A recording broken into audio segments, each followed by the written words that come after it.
María Evangelizadora Radio, un pedacito de cielo en tu hogar.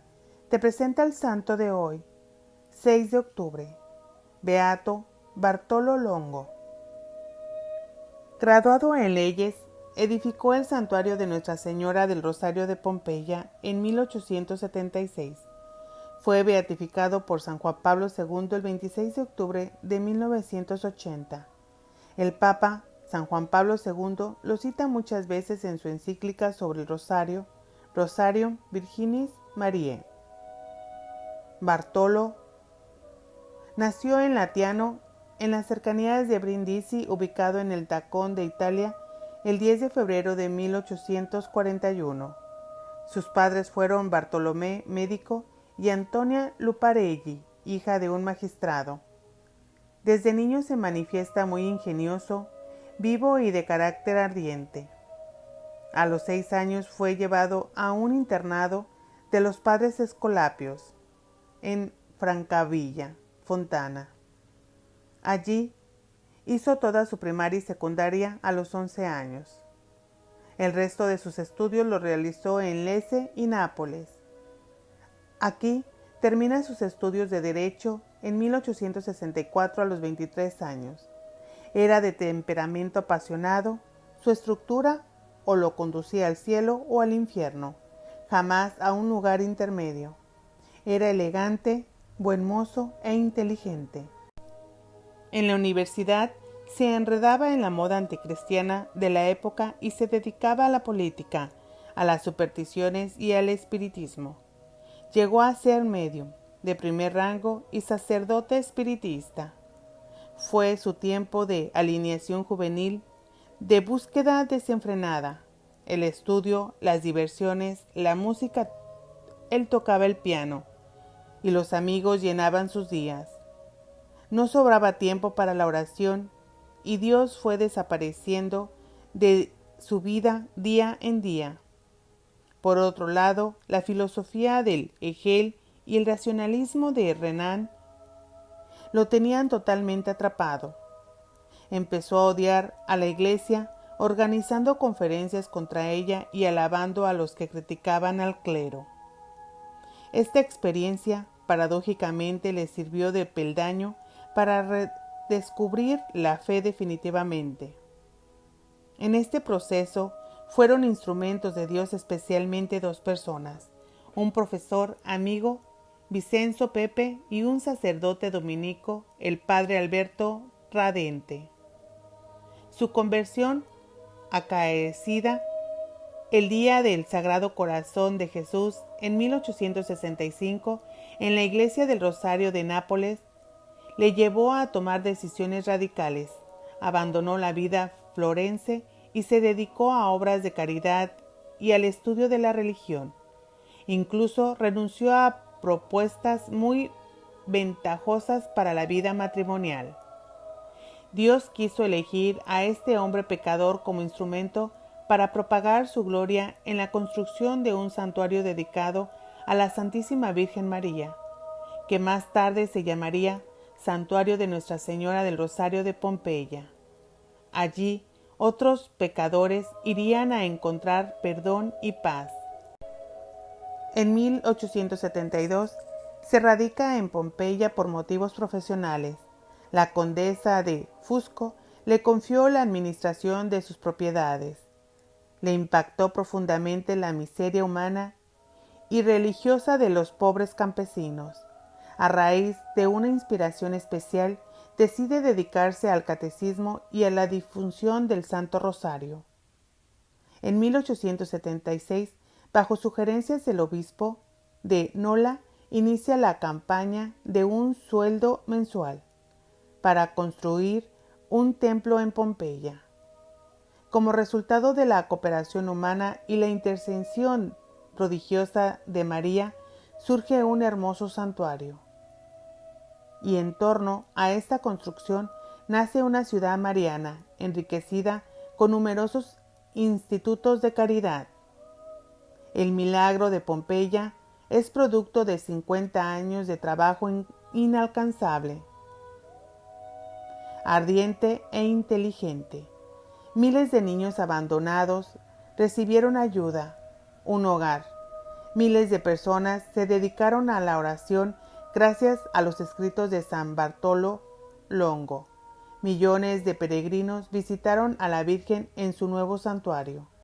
En 1885, siguiendo los consejos de amigos y superiores, San Bartolo Longo contrae matrimonio con la condesa de Fusco, que así se convierte en su colaboradora fiel y generosa.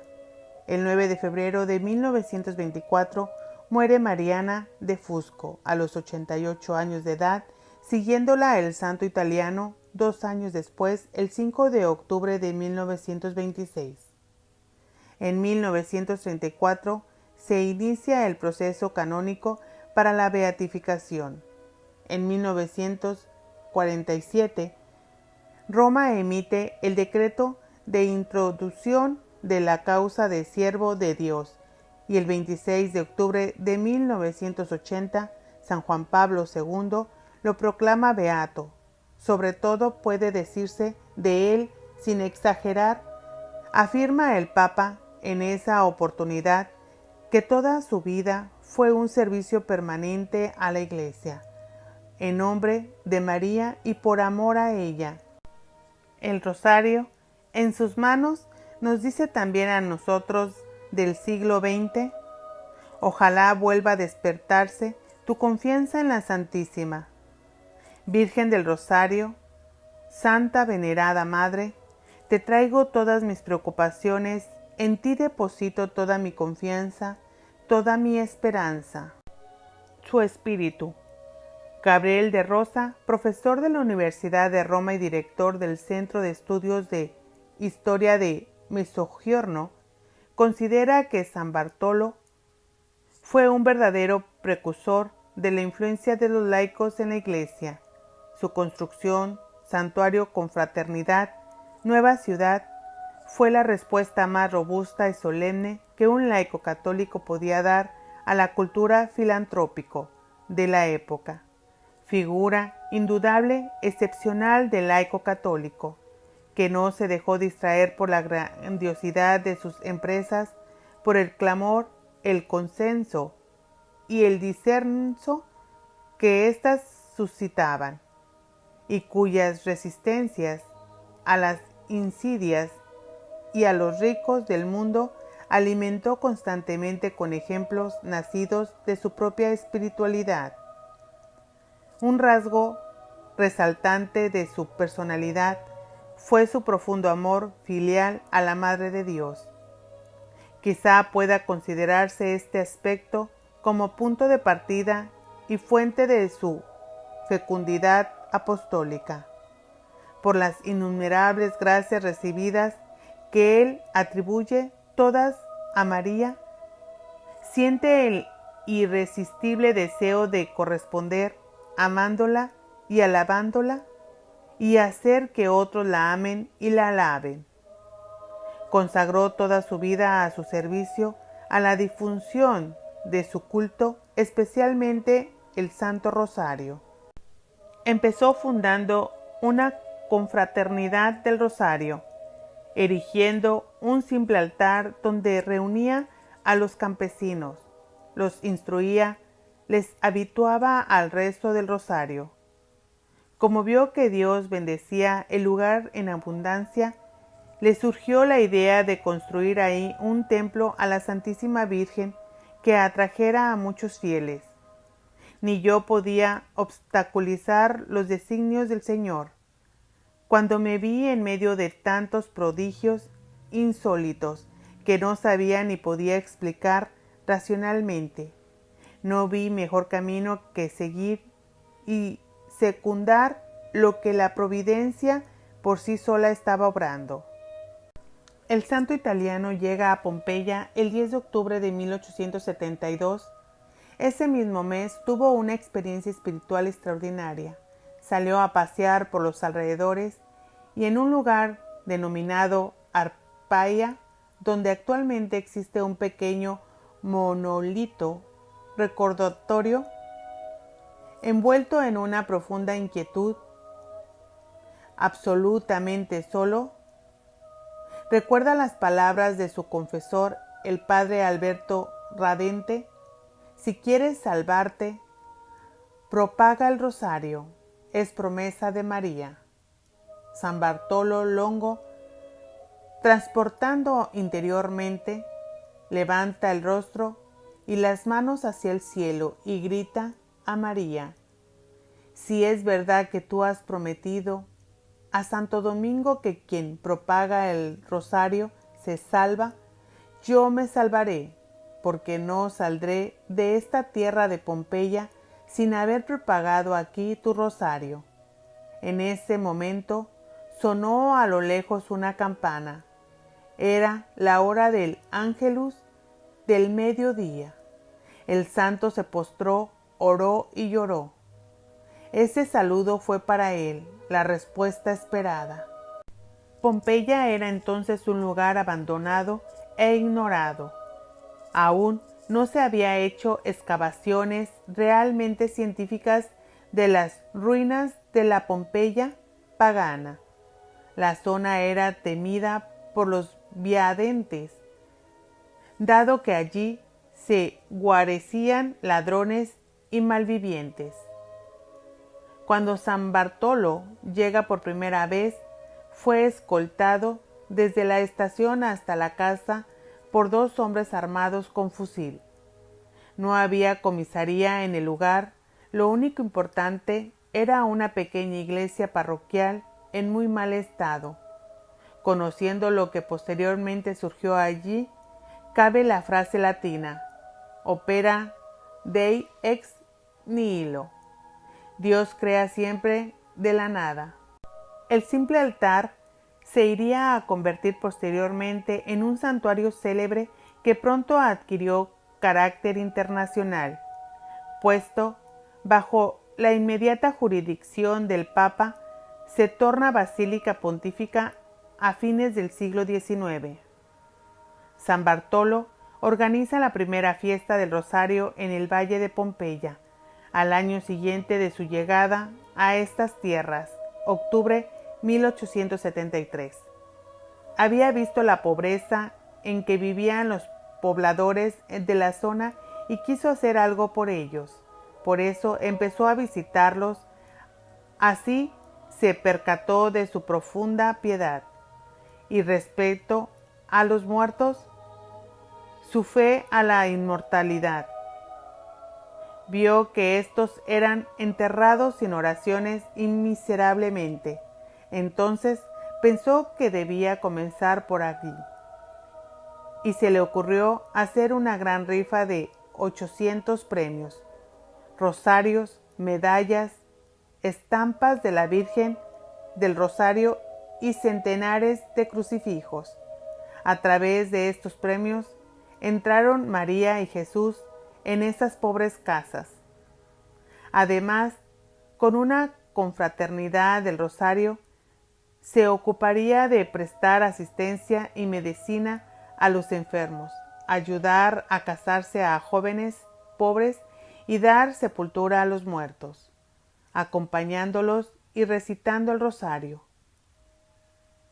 Se consiguió en Nápoles todo lo necesario de unas damas pías. Preparó fuegos artificiales, juegos y una banda de músicos, elementos muy típicos de una fiesta patronal.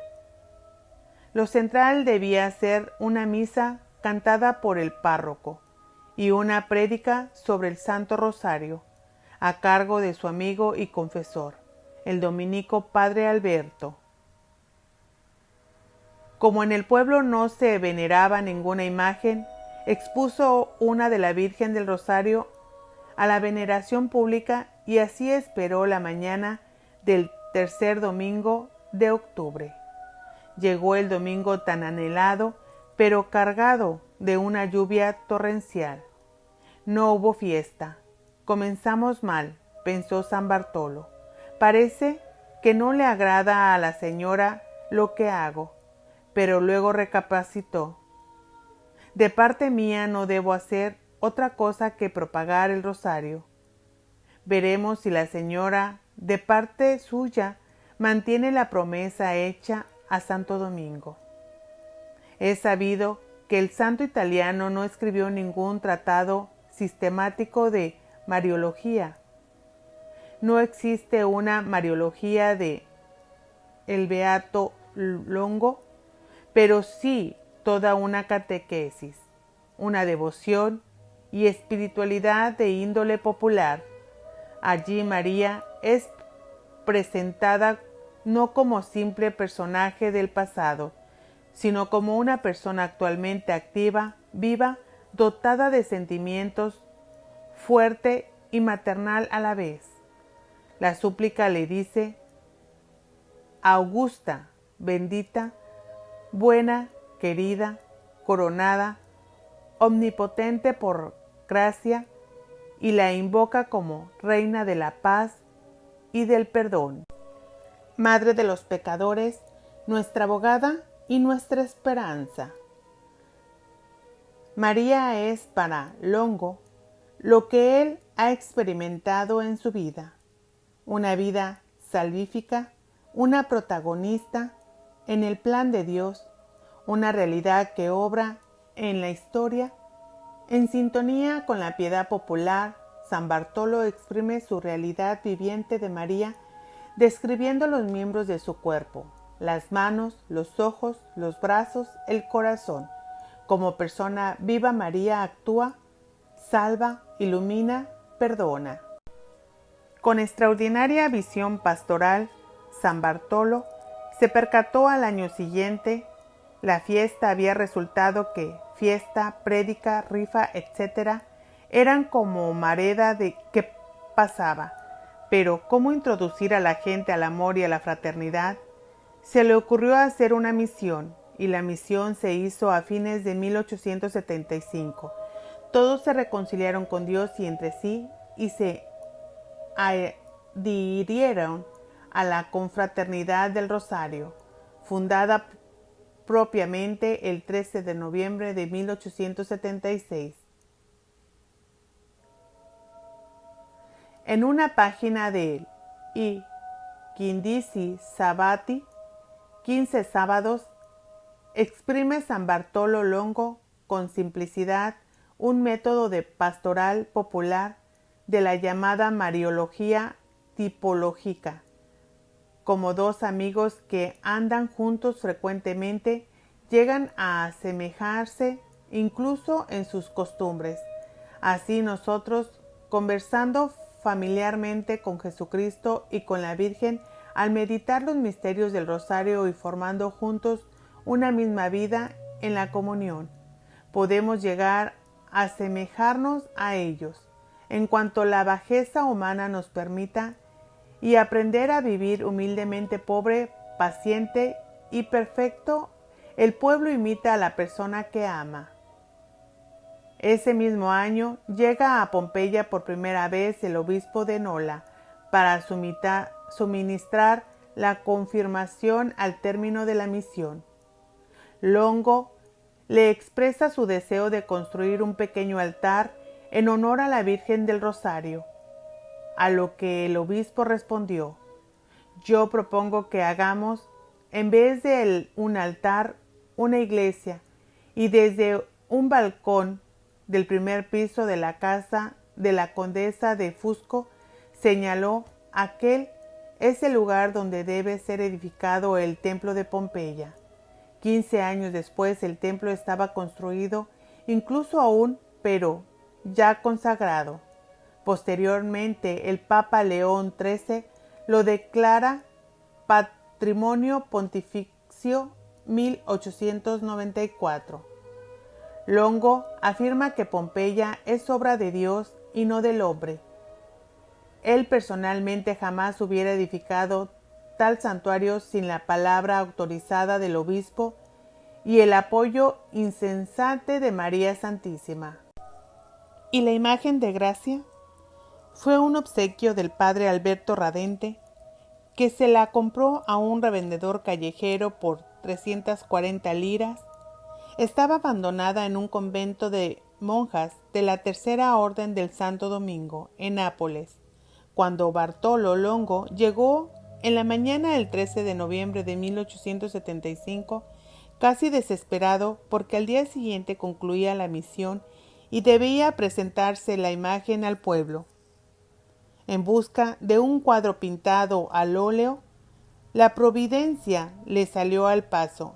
Estaba a punto de comprar un pequeño por 400 liras cuando inesperadamente se topa con el padre Radente en la plaza, que al enterarse de la búsqueda le ofrece el suyo. A pesar de no ser del gusto de San Bartolo, pero presionado por las circunstancias y por insistencia de la religiosa que lo guardaba, sin saber qué hacer con él, lo puso en un carro de abandono y lo envió a Pompeya.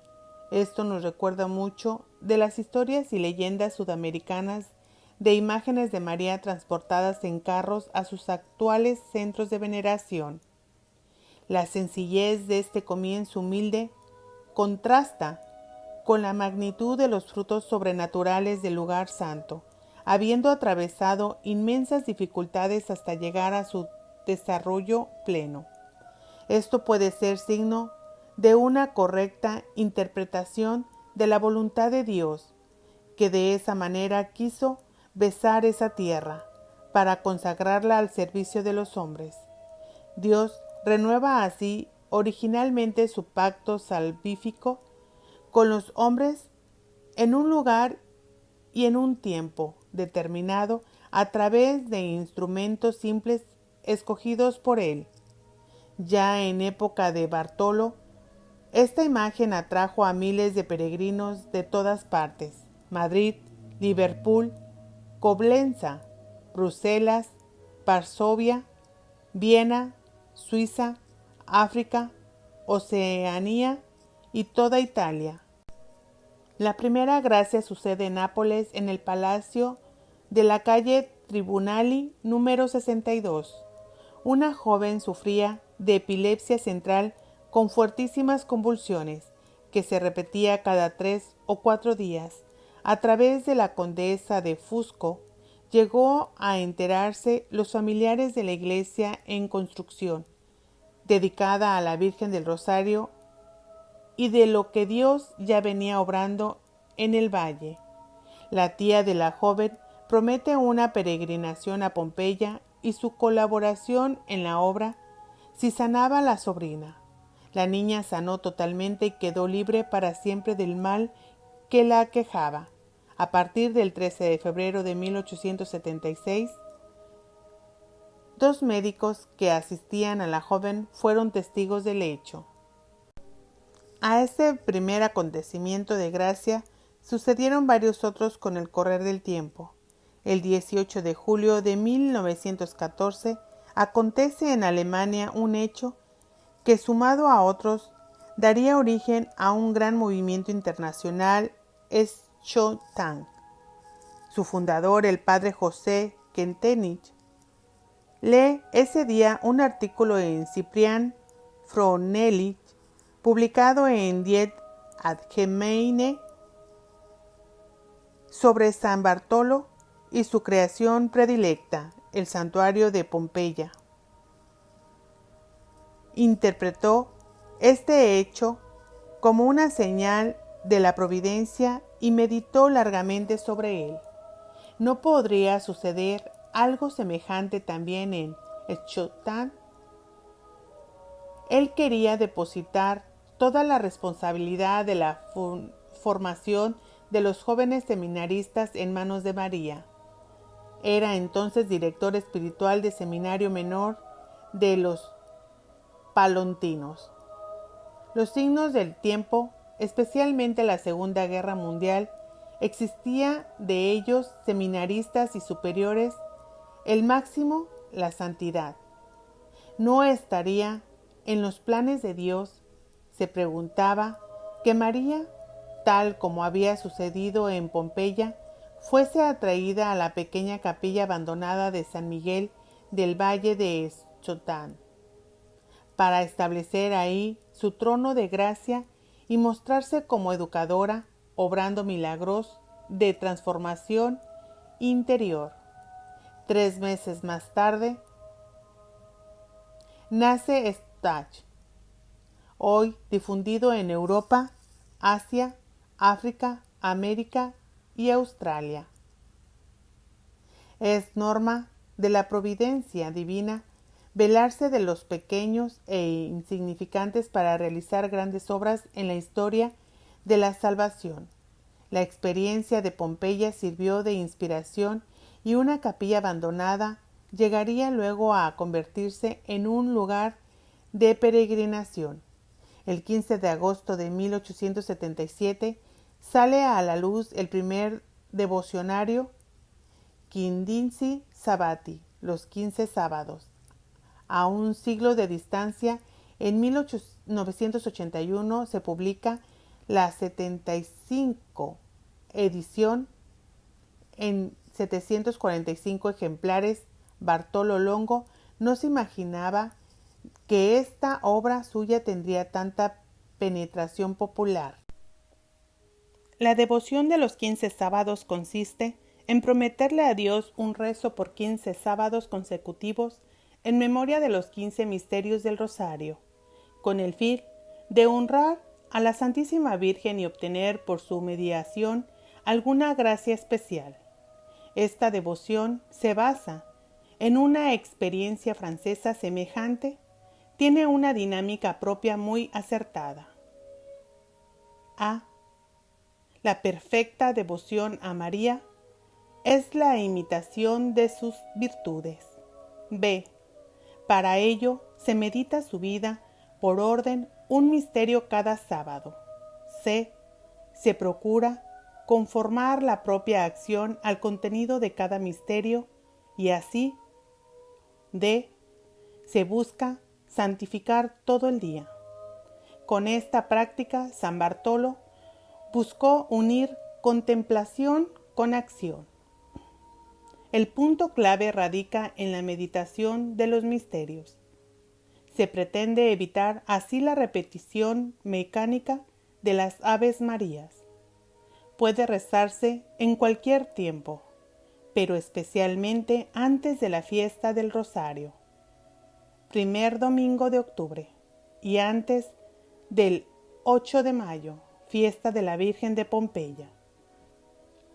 Se aplica el siguiente esquema: una meditación que siempre consta de 3 partes, sobre el misterio correspondiente. Ejemplo, el primer misterio gozoso, la Anunciación a María. Se resalta una virtud de María. Ejemplo, la humildad. Se recomienda un propósito en la misma línea. Sigue luego una jaculatoria para repetirla durante el día y poder así recordar el propósito. Luego se proponen algunas oraciones a la Virgen de Pompeya y a Jesús para antes y después de la comunión. Se incluyen algunos ejemplos de santos que encarnaban especialmente la virtud meditada en el día. Finalmente se narra breves historias de gracias concedidas por la Virgen del Rosario de Pompeya. El devocionario, los 15 sábados, contienen además un apéndice con varias oraciones: misa con María Santísima, el Rosario en forma breve, novena a la Virgen del Rosario, oraciones a Santo Domingo y a Santa Catalina de Siena. Se implica a la Reina del Santo Rosario de Pompeya y una oración final dedicada a San Bartolo Longo. Como todos los fundadores de la Iglesia, Bartolo Longo no pudo examinarse de las pruebas que Dios quiso enviarle para forjar en él un verdadero espíritu de fundador y para purificarlo de criterios muy humanos en su actuar. En una primera época de la construcción del templo, dada la necesidad material para cubrir los costos, Bartolo se vio obligado a recurrir a la nobleza napolitana. La dependencia era considerable por ser prácticamente la única fuente de entrada.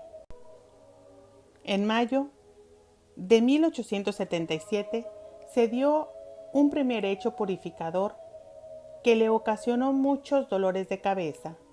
Aparece en el escenario de Pompeya un fenómeno, la Virgen liberadora de las plagas, Madonna Liberatrice dai Flagelli, simplemente conocida por Madonna dei Flagelli, abandonada en una capilla de un villorrio denominado Bosco Reale, de la diócesis de Nola, a 4 kilómetros de Pompeya. Supuestamente esta Madonna, según comentarios del pueblo, habría hecho un estrepitoso milagro. La noticia corrió de boca en boca, como es costumbre a nivel popular, y pronto empezaron a caer miles y miles de peregrinos portando velas y dinero para la Madonna dei Flagelli. Estas caravanas de peregrinos pasaban por Pompeya sin interesarse del nuevo templo en construcción y ante los ojos de Bartolo Longo, completamente confundido. Como si esto fuera poco, cuando iba a hacer su colecta acostumbrada, golpeando las puertas de los nobles de Nápoles, algunos le preguntaban: ¿Va usted ahora a Pompeya? Llévese por favor esto. Y se sacaban sus joyas, pendientes, brazaletes, anillos, etc. a la Madonna del Flagelli. Me ha hecho una gracia especial. Como si esto aún fuera poco todavía, el obispo de Nola, Monseñor Formisano, protestó que hubiera más salidas que entradas en la construcción. Se desatendió de la obra dejando solo a San Bartolo y, para colmo, escribe una carta pastoral al clero y al pueblo de su diócesis para motivarlos a hacer donaciones para una nueva iglesia dedicada a la Madonna de Flagelli. Estocada profunda en el corazón de Bartolo, que no decae en su espíritu de fundador. Como hombre de Dios saca provecho de esas pruebas, años después escribe cartas recomendaciones a todas aquellas personas llamadas por Dios a salvar almas, a construir iglesias, a fundar órdenes, comunidades religiosas y obras de beneficencia. No se desanimen ante las primeras contradicciones y no dejen la obra de Dios a causa de mortificaciones y contrariedades que, con toda certeza, vendrán de parte de los hombres y del demonio. Continúen, más bien, confiando siempre en el socorro divino, teniendo como lema que cuanto más aceptada sea la obra de Dios, tanto mayor serán las oposiciones y las tentaciones que han de soportarse, pero que al final el Señor triunfará. Las obras de Pompeya. Los institutos pompeyanos son, por así decir, la corona del santuario de Pompeya. El amor a María se expresa en amor a los hombres. La fe se proyecta en obras. La Virgen no quiere en ustedes la fe sin la obra de caridad. En este sentido, pensamos contemplar cada acto de fe nuestra con una obra de caridad. Es esto, podemos decir, el pálpito más íntimo de nuestro corazón. Fe y caridad se integran y se iluminan. Son para Bartolo Longo un binomio indisoluble. Las obras de la fe han sido siempre una inspiración para obras de caridad, y las obras de caridad, a su vez, han sido siempre preludio de nuevas manifestaciones de religión y de culto. El objeto predilecto de las obras de Pompeya son los niños y jóvenes huérfanos e hijos de encarcelados. No hay límite de permanencia en los institutos. Una administración central que distribuye equitativamente las ofrendas del santuario, única fuente de entrada, se encarga del mantenimiento. Antes de entrar a enumerar las obras de Pompeya, sinteticemos los puntos resaltantes del proyecto de promoción humana de Bartolo. La fuente, la caridad de Cristo, que es fuego vivo, busca expandirse sobre la tierra y no tiene horizontes. La mediadora, la reina de la misericordia, que introdujo en mi corazón la santa resolución de unir al culto la beneficencia. Humilde realismo, un voto secreto del alma que hacía tiempo guardábamos celosamente en el corazón, con una perplejidad a veces dolorosa, la cual nace el deseo ardiente de realizarlo y de la evidente insuficiencia y diría casi imposibilidad de los medios. Los destinatarios, los niños más abandonados, hijos encarcelados que viven en condiciones peores que los huérfanos, que llevan sin culpa la marca de la infamia, sin educación y sin freno, que de a poco se darán al vicio y luego al delito. La finalidad, la educación moral y civil de los hijos de encarcelados.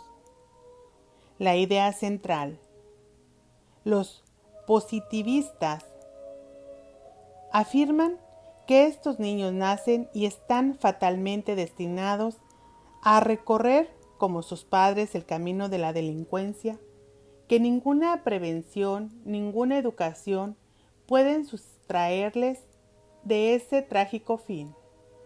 A esto contesta San Bartolo: nosotros nos creíamos en la omnipotencia del mal, creíamos más bien en la fuerza redentora del bien y en la eficacia renovadora de la educación. La novedad, esta es una cristiana totalmente nueva, que no existe en Francia, ni en Bélgica, ni en las otras naciones católicas. Italia sería la primera en poseerla. San Bartolo Longo resalta 4 medios pedagógicos en la formación de la niñez y la juventud, que se encuentran hacia un fin moral y espiritual. El trabajo. El trabajo, según nuestra escuela, es esencialmente educador.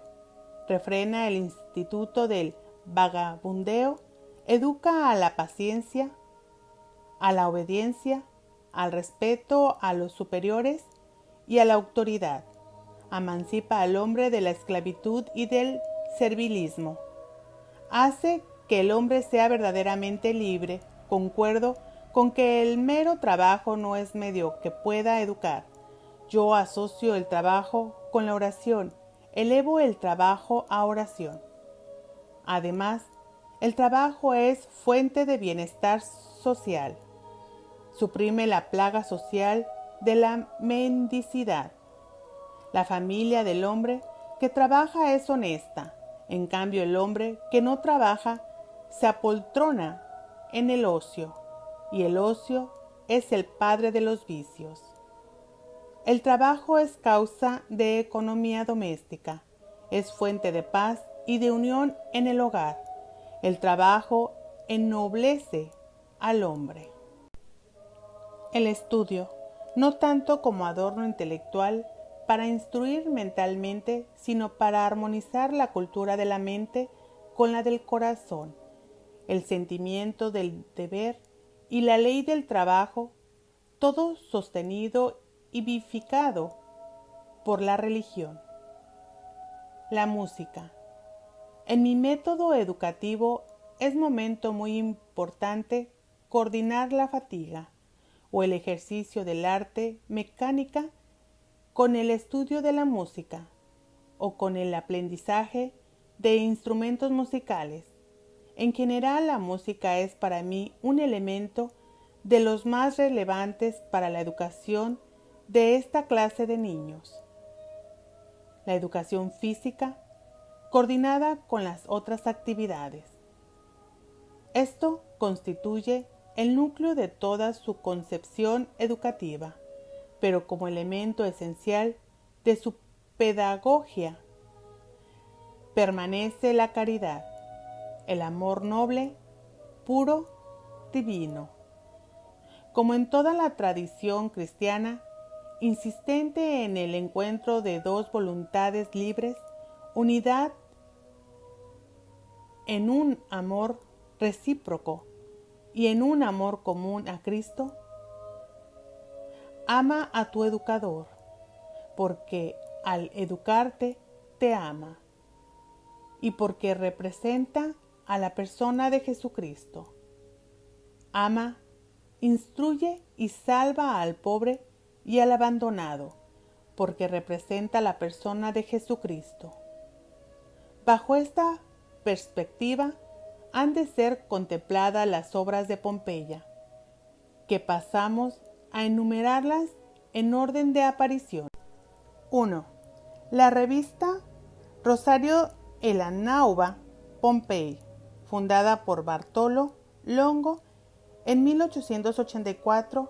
En la primera página se afirma lo siguiente: es un obsequio de Bartolo Longo a los devotos de la Virgen del Rosario de Pompeya, a los amigos y sostenedores de sus obras, en el órgano formativo e informativo del santuario. 2. El orfanato femenino es el primero de los institutos de beneficencia surgido a la sombra del santuario. Su fecha de fundación, el 8 de mayo de 1887, coincide con la primera coronación de la Virgen del Rosario. Por una inspiración sobrenatural, Bartolo Longo decidió crear al lado del monumento a la fe, el santuario, un monumento a la caridad. Ese día acogió a la primera huérfana. 3. El Instituto Masculino de Bartolo Longo acoge a unos 300 jóvenes bajo la orientación de los hermanos de la escuela cristiana. Su origen se retoma al año 1891. 4. Las Hermanas Hijas del Rosario de Pompeya, fundadas por Bartolo Longo en 1897, según las reglas de la Tercera Orden del Santo Domingo, para dedicarse al cuidado de los niños y las jóvenes. Es uno de los pocos casos en la historia de la Iglesia donde un laico deviene fundador de una comunidad religiosa. Son actualmente más de 100. El Instituto Femenino Sagrado Corazón es la última promesa del beato Bartolo, convertida en realidad. Data el año 1922. 6. El Seminario Bartolo Longo. Allí se forman los futuros sacerdotes para la asistencia religiosa de millones de peregrinos y la formación cristiana de los alumnos de los diversos institutos. Surgió en 1949. 7. La Fundación Mariana de Fusco Longo. Lleva el nombre de la esposa de Bartolo y fue inaugurada en 1965. Su objetivo es acoger a mujeres solas que deciden vivir en Pompeya los últimos años de su existencia. Carisma de Pompeya. Sin lugar a dudas, tiene una doble vertiente: el culto a María y las obras de misericordia íntimamente unidos. Lo primero se expresa, por sobre todo, en la devoción del rosario, no como oración cualquiera, sino como fundamento de la búsqueda particular del hombre, de la intercesión de la Madre de Dios. Ello trae consigo la conversión, el espíritu de oración y las obras de caridad. Respecto a las obras de misericordia, parecieran ser lo más típico de Pompeya. No existe prácticamente algo semejante en otros centros europeos de peregrinación. El binomio fe y caridad, culto y misericordia, es carisma específico transmitido por San Bartolo Longo y que, para bien de tantos hombres, perdura en Pompeya.